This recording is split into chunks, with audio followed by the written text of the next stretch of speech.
இந்த மண்ணில் பிறந்தாலே ஒரு மனுஷனுக்கு இது ரெண்டுமே வரும். ஒன்று கவலை வரும், அடுத்தது பயம் வரும். கவலை இல்லாத வாழ்க்கை இல்லை, பயம் இல்லாத வாழ்க்கை இல்லை. கவலையில் உள்ளவனே எப்படி கவலை இல்லாத ஒரு வாழ்க்கை வாழ்றது? ஒரு நாள் சந்தோஷம், ஒரு நாள் கவலை, ஒரு நாள் சந்தோஷம், ஒரு நாள் கவலை. 10 நாளைக்கு சிரிச்சா 11வது நாள் சிரிப்பீங்கன்னு உத்தரவாதம் இல்லை.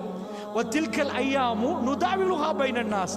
காலச்சக்கரத்தை அல்லாஹ் மனிதனுக்குள் உருண்டோட செய்யறான். அல்லாஹ் சொல்றான், இந்த உள்ளங்கள் பதறிட்டே இருக்கும், அது பதறும், அது நிப்பாட்டே இல்லாது. சின்னதை ஒன்று தொட்டாலும் துடிக்கும்.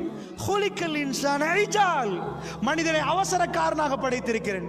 ஹுலிக்கல் இன்சான் லைஃபா, மனுஷனை ரொம்ப பலகீனமா படைச்சிருக்கிறேன். இந்த 2 பண்புகளால நம்ம ரொம்ப நொந்து போயிருவோம், ரொம்ப கவலைப்படுவோம், துடிச்சு போயிருவோம்.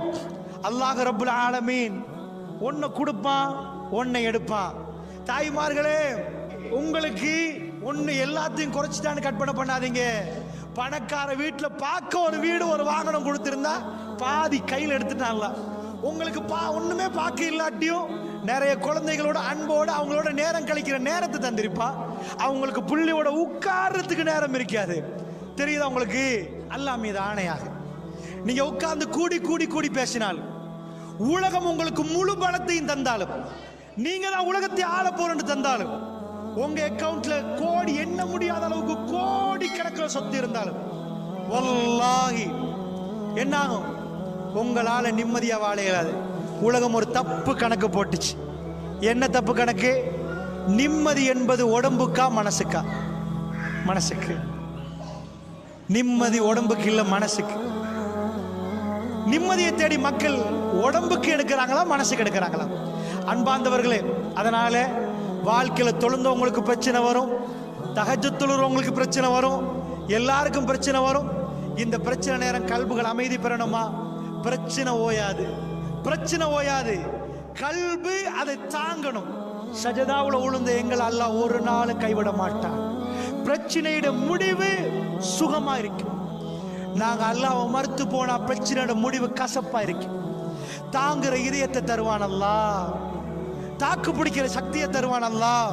அல்லாஹ்வுடைய நல்லடியார்களே, இதுதான் நான் சொல்லக்கூடிய விதம். அலா பிதிக்ரில்லாஹி தத்மைனுல் குலூப். அல்லாஹ் சொல்றான், உள்ளங்கள் அமைதி அடைய என்ன செய்யணும்? அறிந்து கொள்ளுங்கள். அல்லாஹ்வை ஞாபகப்படுத்துவதில் உள்ளங்கள் அமைதி பெறுது. அல்லாஹ்வை எவ்வளவு ஞாபகப்படுத்துறோமோ அவ்வளவுக்கு உள்ளம் அமைதி பெறும். அதுக்கு அர்த்தம் என்ன? அர்த்தம் என்ன?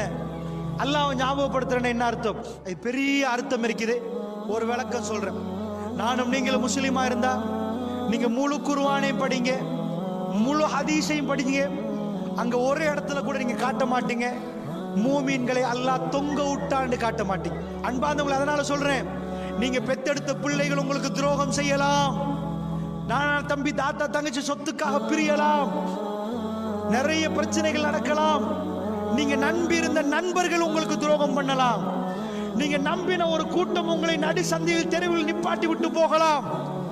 ஆனால் ஒரே ஒருவன், உங்களை படைச்சவன், குழந்தை வெளியே வந்த பிறகு குழந்தை அழுவும். அந்த நேரம் நீங்க பெண்ணாக நின்றீங்க, சாதாரண பொம்பளை, சாப்பிட்டா எல்லாம் மலஜலமா போகும். ஆனா குழந்தை அழுகுறனால உங்களுக்கு இந்த தாய்ப்பால் எல்லாம் தந்தான். நீங்க சாப்பிட்டதுல ஒரு சேமிப்பு நடந்து குழந்தைக்காக வேண்டி அந்த தாய்ப்பால் எல்லாம் வச்சிருந்தான். நீங்க கொடுக்க ஆரம்பிச்சீங்க. அந்த ரப்புல் ஆலமீன் அவன் என்ன பண்ணுவானாம்? கைவிடவே மாட்டானாம். பிரச்சனைக்கு மேல் பிரச்சனை தந்ததுக்கு அப்புறம் லாஸ்டா வருவானாம். நான் இருக்கிறேன்ப்பா, உனக்கு என்ன பிரச்சனை, நான் வர்றேன். லாஸ்டா அல்லாஹ் உதவி பண்ணுவானாம். யார் இழந்துட்டு என் ரப்பு என்ன விட மாட்டான், அவன் எனக்கு பாதுகாப்பு, அவன் நிச்சயமா எனக்கு பாதுகாப்பு உத்தரவாதம் என்று நம்புறானோ, நபி அவர்களை நான் கைவிட மாட்டேன் ஒரு நாளும் இல்லை.